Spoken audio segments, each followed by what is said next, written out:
kita harus lentur. Hmm. Lentur dalam arti ya nggak boleh ngeras lah, kalau ngeras patah gitu.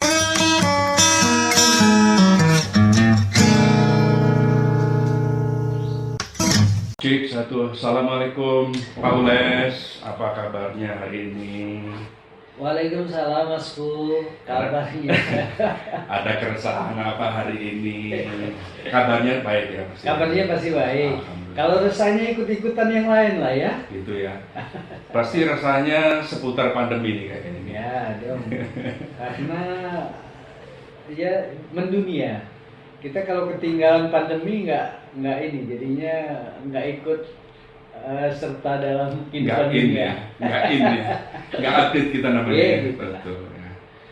Gimana Pak Ustadz dengan adanya pandemi kayak gini ini, sikap untuk mau bertahan itu seperti apa? Gitu Pak Ustadz ya. Pertama, tentunya kita sesama manusia ini, sesama ada rasa kemanusiaannya, tentunya ada satu kewajiban yang harus saling mengingatkan. Betul Pak Ustadz. Kalau dalam konteks agama kan saling mengingatkan, saling menasihati itu satu kewajiban, bahkan Betul, menjadi betul. satu kewajiban lah. Walaupun tidak termaktub ya bahwa memberikan nasihat dan mengingatkan itu termaktub dalam nas atau Quran begitu. Tapi ya melalui kacamata agama, karena saya gandrung di agama nih Mas. Ya, Atau juga penggiat lah. penggiat lebih pas. Penggiat Betul. ya. Maka saya akan mengajak Mas Pu lewat channel Mas Pu ini. Alhamdulillah. Mudah-mudahan membawa manfaat Pak Ustadz ya. Amin. Jadi yang saya ingin sampaikan masalah saling mengingatkan tadi itu, Iya. mengingatkan bagaimana kita menghadapi kondisi yang sedang terjadi, karena sesuatu yang sedang terjadi sekarang ini kita tidak bisa mencari kambing hitam, karena ini bukan kerja tangan manusia biasa ya, karena kan satu musibah yang mengakibatkan dunia yang merasakan. Jadi supaya kita nggak sibuk mencari kambing Siapa hitam, yang salah? siapa yang salah, akhirnya kita nanti mikirkan orang yang salah itu, sementara kita nggak tahu sikap apa yang harus kita siapkan gitu. Betul. Terhadap mental kita untuk menghadapi kondisi ini. Maka kondisi yang seperti sekarang ini bagaimana? Saya kalau berangkat dari kacamata agama mengajak semua manusia, ya, itu pertama harus kita kembalikan segala sesuatunya kepada Zat yang Maha Kuasa itulah. Siap.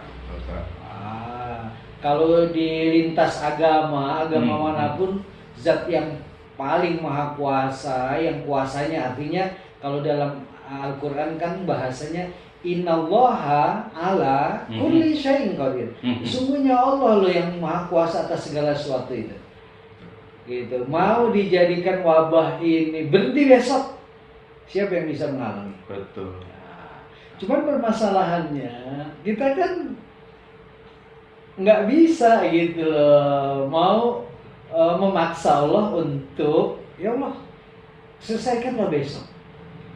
Kalau doa itu adalah milik umat muslim yang beriman, senjatanya adalah doa wajib dong kita panjatkan kepada Allah ya dalam kondisi-kondisi seperti ini. Maka saya mengajak setiap umat, setiap manusia dalam menghadapi kondisi seperti sekarang ini, pertama sikap kita harus lentur. Lentur dalam arti yang nggak boleh ngeras lah, kalau ngeras patah kita. I see. Betul.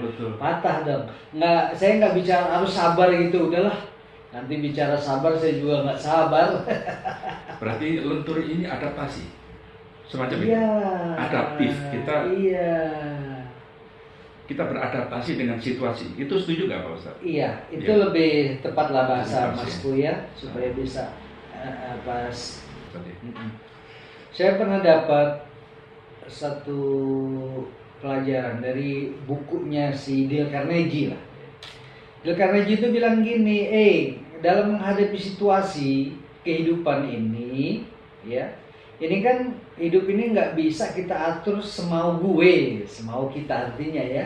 Ya. Jadilah engkau seperti rotan, jangan seperti batang kapuk, pohon kapuk. Pohon kapuk itu keras, besar, keras, tapi dia ya karena nggak mau ngelentur seperti rotan tadi, kalau kena beban patah. Patah artinya fatal kan? Fatal, nggak bisa diperbaiki. Iya. Tapi kalau rotan, coba aja rotan.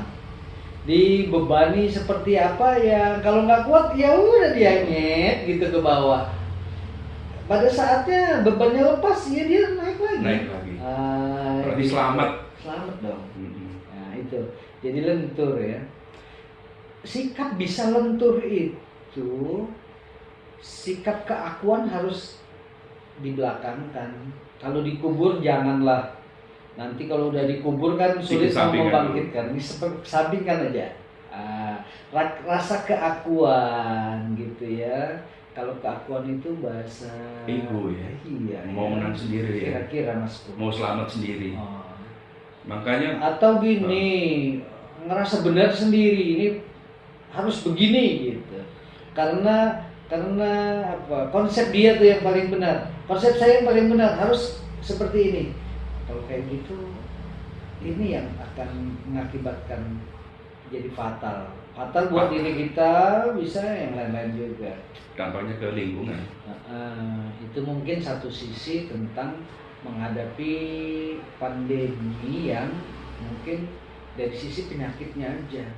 Bagaimana efek dampak dari pandemi ini? Kemudian ada PSBB ya, Mas Ku ya. Pembatasan sosial Iya ya, besar. skala besar. Artinya memang kita harus ada physical distancing. Betul. Kalau dalam kehidupan manusia di dunia ini harus bersosial, sementara dalam kondisi seperti ini sosialnya diputus gitu. Ya tidak diputus sama sekali sih, tapi ada distancingnya ya. Jaga jarak. Aja harus berjarak begitu. Dalam arti berjarak itu ya supaya Selamat. Aman. dari penularan ya, dari penularan.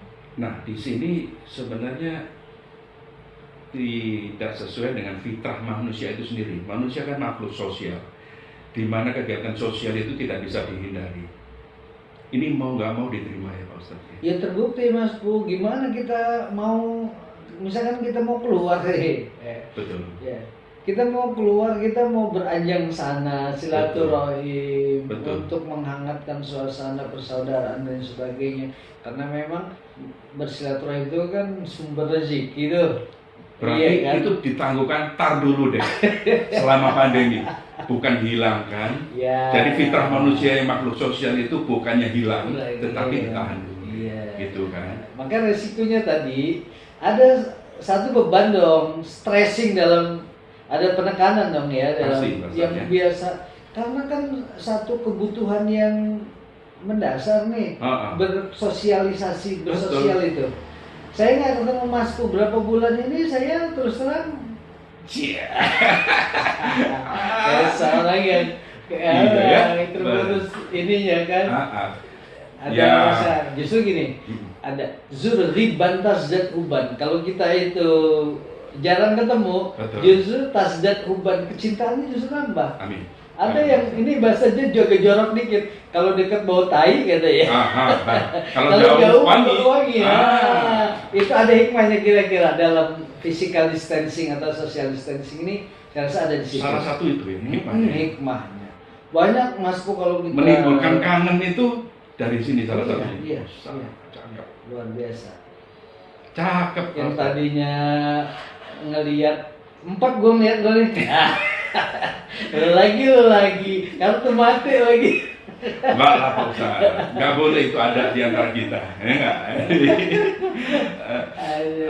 Satu tadi itu adalah masalah kita ini bersosial sudah terbatasi, secara otomatis mencari rezeki juga ikut terbatasi. Iya. Nah, di situ gimana itu Pak Ustadz? Ya. Kita kembali coba, kita tarik satu hadis ya. Iya. Nggak usah Arab-Araban lah kita. Jadi Bebas. hadis Rasul itu menyatakan begini.